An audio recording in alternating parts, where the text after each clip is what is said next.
মৰমৰ শিক্ষাৰ্থীসকল, তোমালোকৰ অসমীয়া বিষয়ৰ এটা ক্ৰিয়াকলাপ ইয়াত কৰি দেখুওৱা হৈছে। তোমালোকে সেইটো বুজি লোৱা। প্ৰশ্নটোত লিখা হৈছে, তলৰ বাক্যকেইটা পঢ়ি হ্ৰস্বইকাৰ থকা বানানকেইটা বিচাৰি উলিয়াই লিখা।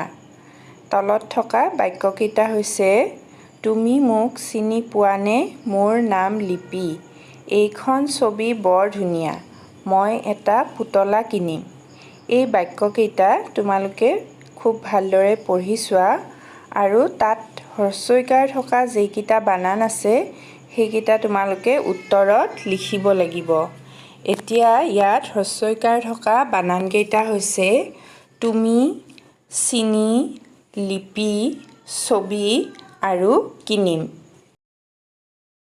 এইবাৰ আন এটা প্ৰশ্ন লৈছোঁ। তলৰ বাক্যকেইটা পঢ়ি হ্ৰস্ব উকাৰ থকা বানানকেইটা বিচাৰি লিখা। বাক্যকেইটা চোৱা। গোলাপ ফুল বৰ ধুনীয়া। বুধবাৰে ককা আহিছিল। মই লুকা-ভাকু খেলি ভাল পাওঁ। কেতিয়াবা পুতলাও খেলোঁ। ইয়াৰ উত্তৰত আমি হ্ৰস্ব উকাৰ থকা বানানকেইটা বিচাৰিব লাগিব। সেইকেইটা হৈছে ফুল, ধুনীয়া, বুধবাৰে, লুকা-ভাকু আৰু পুতলাও। গতিকে এই ক্ৰিয়াটো তেনেই সহজ। তোমালোকে নিশ্চয় বুজিব পাৰিছা। এইদৰে তোমালোকে আন আন বাক্যৰ পৰাও বেলেগ বেলেগ স্বৰচিহ্ন থকা এনেকুৱা বানান বিচাৰিবলৈ চেষ্টা কৰিবা।